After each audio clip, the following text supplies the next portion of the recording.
With COVID fatigue and supply chain issues now, of course, this is exacerbated by the weather, especially here, at least in British Columbia, the lower mainland. I wonder, sometimes I really do wonder, if this will dominate people's concerns and lives through the next 4 weeks, right till Christmas and beyond. And I say dominate. I also wonder if these realities are having a big part in your concerns as well. Will COVID and supply chain issues dominate your lives so much that you won't be able to really hear the message of the Lord's arrival? God entered our lives not just 2,000 years ago, but he also enters our lives through his word today. Jesus knew all of this would happen. There are no surprises with God. He addressed not only what his first disciples would face, but also what you and I would face some 2,000 years later. As we begin this season of Advent, it's important that we listen to the Lord speaking to us words that will help us focus on what is important in our life. Because there is no perfect time, there is no perfect circumstance in this world whereby we can become saints or we can have a great spiritual life. It just doesn't exist. It's kind of what some people, one saint, Josemaria Escriva, used to call mystical wishful thinking. I'll get my prayer life right, I'll get my spiritual life right when these circumstances are met. And that never happens, because it cannot be contingent on the changing realities of this world. And each era, age, century, decade, has its own problems and challenges. Imagine if we were living through the bubonic plague, or the Second World War, or the First World War. And it goes on and on, the Cuban Missile Crisis. It goes on and on and on. As we begin this season of Advent, let us listen to the Lord speaking these words to us. He says, "But take heed to yourselves, lest your hearts be weighed down with dissipation and drunkenness and cares of life." Some people, he says, will be so fearful it can kill them. It will actually make them lose heart and perhaps even their life. It's all too easy to let COVID dominate our lives. Everywhere we go, we're ever more conscious of sanitizing, masking up, being vaccinated or not. Whatever the case, COVID is on our minds, and it affects seemingly every aspect of our lives.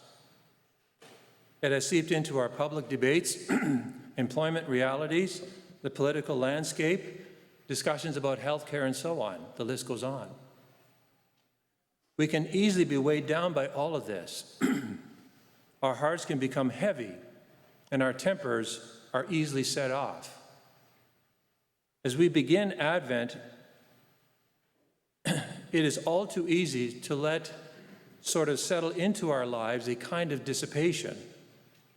This word has a number of connotations. It's good to look it up and reflect on it. But essentially means to cause something to spread out and disappear.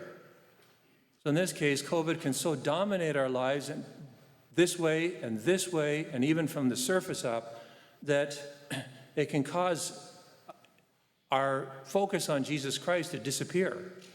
As in the morning sun dissipates the fog, and the fog disappears. COVID can spread out and make disappear what should really be dominating our minds and our hearts, and that is the preparations for the celebration of the birth of the Christ child. Jesus goes on to say, knowing full well what you and I would have to live through in our very time, that the cares of life would be right there, or as we say now, right in your face, just ready to ruin our lives and knock us off course of what is really important and what would truly be and what should be central to our lives. And that is what we are taught in today's readings. It is to prepare and await the advent of the Christ child. My concern is, what is it doing to people? It's a real concern I have. I'm just not doing this for whatever oratorical purposes. I'm actually quite concerned about it. What is it doing to you? What is it? Is it keeping people away from the sacrament of penance? We need this ever more now because of all the things, the fears, sense of isolation, the online screen stuff that's happening. It goes on and on. We need this sacrament ever more now. We need Christ's healing power and his strengthening power in our life. And the Mass, and keeping them from preparing themselves during this season of joy. As we hear in the third Sunday of Advent, it's also the fourth Sunday in Lent, Gaudete Sunday, that our joy is not linked with the passing or the ephemeral, short-lived things of this world. It cannot be contingent on what we experience in life. It's something deeper. It's so important that we drill down and we ask the Lord to help us discover this in our lives. So do we just let all these things happen to us? Or do we let Jesus Christ happen to us? Do we let Jesus Christ happen to us? These things are going to be there. We can't wish them away. We can't will them away. We can bury our heads in the sand, so to speak, but they're still going to be there. So what do? Do we ask him to help us enter this season and ask him to help us deal with COVID, supply chain issues, or whatever is dominating our life right now during this time? Maybe it's going to be not getting certain things during this season. Could be a whole gamut of things. So if I ask Jesus to be in my life, and you ask him to be in your life, what will he say to us? He teaches us this in the gospel. He says, number one, watch at all times. Watch at all times. And number two, be praying. So what do you think this means? It's important to reflect on this question. What do you think this means? Watch at all times and be praying. I'll share with you what I think it means, and perhaps you'll find it helpful. Watch doesn't mean staying up just to kind of almost be silly, because this is one of those obviously. It doesn't mean staying up and never getting rest or enjoying life. But it does mean asking Jesus to help us be spiritually alert by making the effort to long for the celebration of his birth. It's kind of like when somebody's away on a trip and they say, look, I long to see my wife or my husband again. And when I get home, it could be a long trip. And it's important to cultivate that, not to whip yourself up into some kind of frenzy, but it's a longing of the heart. Do you want to see each other? And it's like that with Jesus, that we want to see him through faith, and ultimately at the end of our life. We don't ignore what is going on around us. We just don't let it dominate us and wear us down, because it will if we let it. This watching can involve very nice traditions, like an Advent wreath on the table where you have your meals. Let the kids light the candles. These things stick in kids' minds. It can also mean making sure that you go to bed on time so that you get up a little earlier. I would say go to bed 20 minutes earlier. And I'll repeat this at the end because this is my ask. 20 minutes earlier, to get up 20 minutes earlier so that you have some quiet time with Christ. Have your coffee ready. Bishop Sheen used to say this all the time. Coffee and prayer makes a good holy hour, he used to say. This is a practical reality. God has given us coffee beans. Why not use them for our benefit, for a supernatural benefit? So that's the first thing, is being ready, be vigilant, praying that you may have strength. Jesus is very clear that prayer gives us strength, focus, and vision to keep us on the right track. What is critical is that we do not base our prayer on an outcome that we have already predetermined. And this is what can happen. And when the outcome doesn't occur, we become discouraged or despondent and think that God somehow doesn't listen to me, or he's too busy, or all those things. Because we've already, in our minds, subconsciously or consciously, determined an outcome. So it's contingent. Our prayer is contingent on the outcome I have determined, rather than just wanting to spend time with God. Yes, laying out my list for him. He wants to know our concerns, but you don't think God already knows your concerns before you open your mouth? It's not the point. The point is we need to articulate them and then discern in God's presence what's really important and ultimately what's his will.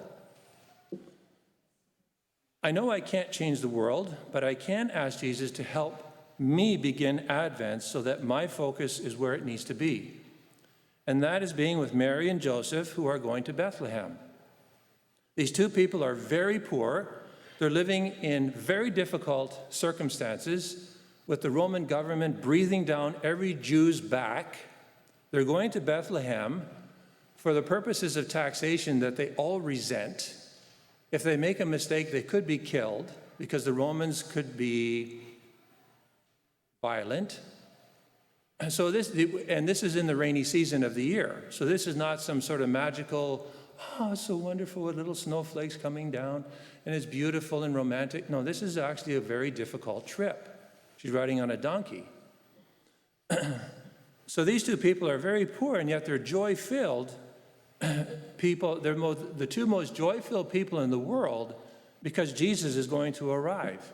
They don't allow the circumstances around them to determine the joy in their lives and hearts. Hardships are all around them, but Joseph keeps looking at Mary, his wife, and he's strengthened because she's a rock. She's a rock. She so totally trusts God that nothing shakes her.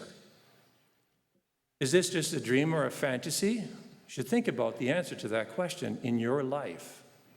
I hope not. Mary and Joseph can help me, and they can help you to begin Advent by keeping our focus on Jesus through being watchful and spending time in prayer. The challenge and the ask, once again, I'll sort of repeat myself here, but resolve to get up 20 minutes earlier, which means going to bed 20 minutes earlier because we need our sleep.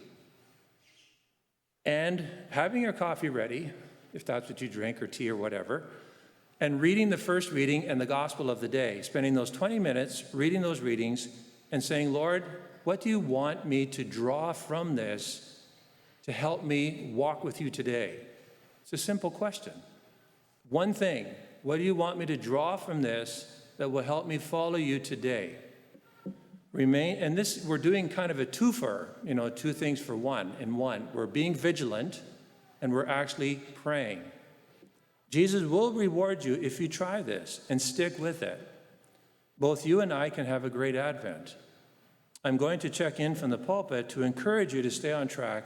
Whatever you choose to do, it can be this or something else, but to encourage you to stay on track or to get back on track. We, with Jesus' help, can do this.